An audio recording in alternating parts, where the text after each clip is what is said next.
એક જંગલમાં એક શિયાળ રહેતું હતું. એક દિવસ બપોર સુધી તેને ખાવાનું ન મળ્યું તો તે ભૂખથી વ્યાકુળ થઈને ખોરાકની શોધમાં અહીંયા ત્યાં ભટકી રહ્યું હતું. ખાવાનું શોધવા માટે આખો જંગલ ગોતી કાઢ્યું, પણ ક્યાં ખાવાનું નથી મળ્યું. હવે હું શું કરું? ગરમ અને ભૂખને મને બેહાલ કરી દીધો છે. હવે હજુ ચાલવાની શક્તિ પણ નથી મારામાં. આ કહેતા કહેતા ભૂખ અને ગરમીથી હેરાન શિયાળ એક ઝાડની નીચે બેસી ગયું. જો ખાવાનું નથી મળ્યું તો મારો તો જીવ જ નીકળી જશે. હે ભગવાન, હવે હું શું કરું? ત્યારે જ શિયાળના મનમાં એક વિચાર આવ્યો અને તે ગામના તરફ ચાલવા લાગ્યું. પણ જ્યારે તે ગામના નજીક પહોંચ્યું ત્યારે કૂતરાઓએ તેને જોઈ લીધો અને ભોગતા ભોગતા તેની પાછળ પડી ગયા. શિયાળ પોતાનો જીવ બચાવીને જંગલની તરફ ભાગવા લાગ્યું અને કૂતરાઓને છેતરીને એક ગાઢ ઝાડીની પાછળ સંતાઈ ગયો. કૂતરા ભોગતા ભોગતા આગળ નીકળી ગયા. આ કૂતરાઓ તો આજે મને મારી જ નાખ્યા હોત. હવે હું ક્યારે જ ગામમાં નહીં આવીશ.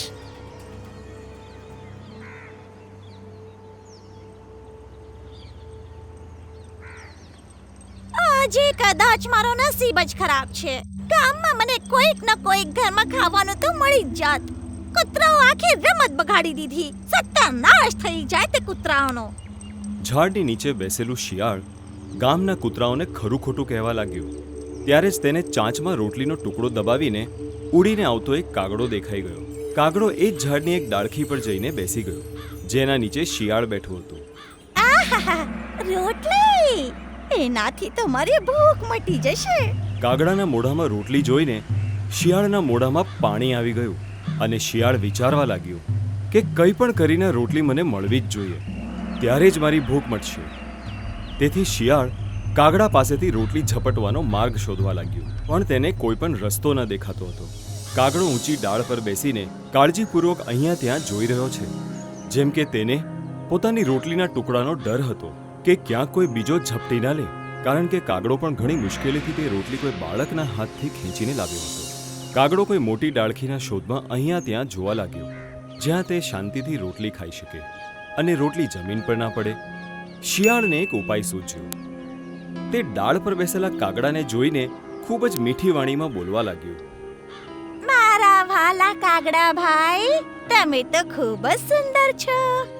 આખા જંગલમાં તમારા જેવો સુંદર કોઈ બીજો પક્ષી છે જ નહીં. મેં બહુ જ પ્રશંસા સાંભળી છે. હજુ સુધી તમે ક્યાં હતા? ઘણા દિવસો પછી દેખાયા. ક્યાંક બીજા જંગલમાં ચાલી ગયા હતા શું તે જંગલ આ જંગલથી વધારે સુંદર છે? કાગડાએ તેની તરફ જોયું પણ કશું પણ ના બોલ્યો. ભૂખ્યું શિયાળ હેરાન થઈ ગયું. કદાચ તે મારા મનની વાત સમજી ગયો. કાગડા ભાઈ, તમે તો બીજા જંગલમાં ચાલી ગયા હતા. તમારી મીઠી વાણી સાંભળવા માટે હું ખૂબ જ વ્યાકુળ હતી. તમે તો ગાયન પણ બહુ સરસ ગાવો છો. તમારી સુરીલી અને મધુર અવાજના બધા પાગલ છે. આમ તો ગાયન હું પણ ગાઈ લઉં છું, પણ મારી અવાજ બેસુરી છે. શું તમે તમારી ભાલી અને મીઠી મીઠી અવાજમાં ગાયન નહીં સંભળાવશો? શિયાળની છેતરામણી ચાળ કાગડાને સમજાઈ ગઈ કે શિયાળ કોઈ પણ રીતે મારી રોટલી ઝડપવા માંગે છે. એટલે કાગડો પોતાના પગેથી રોટલીને દબાવીને બેસુરી અવાજમાં ગાયન ગાવા લાગ્યો.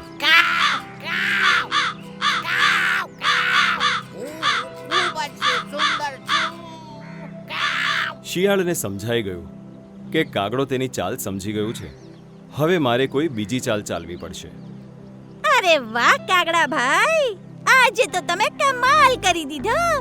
બસ એક નૃત્ય દેખાડશો તો મજા આવી જશે.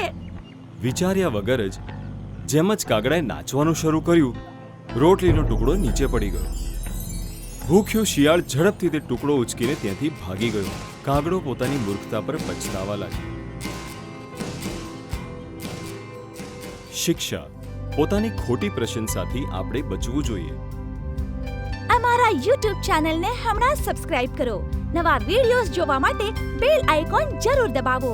તમે અમારા વિડિયોઝ પર પોતાના કમેન્ટ જરૂર આપો. વિડિયોઝને લાઈક કરીને પોતાના મિત્રોને જરૂર શેર કરો.